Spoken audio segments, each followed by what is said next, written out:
A few weeks back, the folks at Fightful Select had an interview with Evil Uno, and during that interview, he was asked about AEW Fight Forever.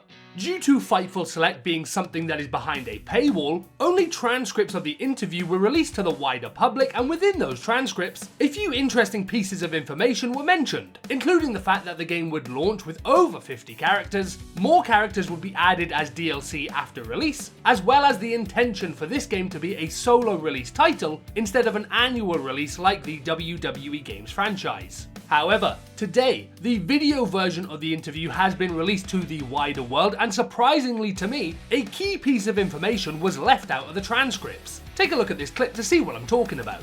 I am too. Any details you can provide us? I would love to give you some details. You want to drop the release date right you now. Know what? Yes, no, I can't do that. What I can give you, I'll give you the tidbits that I was allowed to announce. There will be over 50 characters at launch. Okay. The plan is for it to evolve over time. So we have a huge roster. Of course, it hasn't been said, but I am sure we're going to release more of that roster in due time. There will be more game modes than what originally is released. It's a game that it is called AEW Fight Forever for several reasons. One being that this is going to likely be a forever game that evolves over time.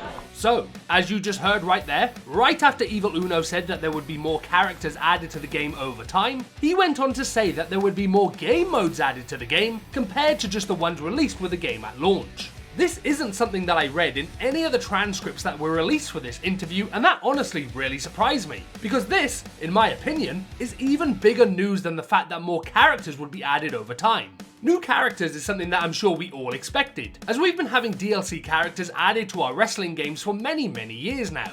But new game modes being added to the game post-release? Now that's a brand new concept for fans of pro wrestling video games. There was a fair bit of frustration following the reveal of the match types that would be included in AEW Fight Forever, as fans felt there were some notable ones not included, such as a steel cage match. There was also some frustration in regards to the absence of some other modes, such as a community creations. However, with this new piece of information coming from Evil Uno, all of those frustrations could eventually become a thing of the past, as AEW Fight Forever looks to fill in the gaps over the course of the game's lifespan.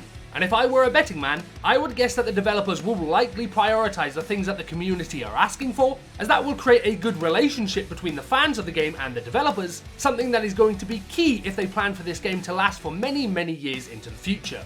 What do you all make of this information coming from Evil Uno? Is there any particular game mode that you desperately want to see added to AEW Fight Forever at some point after release? Let me know all of your thoughts in the comment section down below, and while you're down there, don't forget to drop a like on the video and subscribe for more AEW Fight Forever content. Thank you very much for watching this video, and if you like this one, you may enjoy one of these videos as well.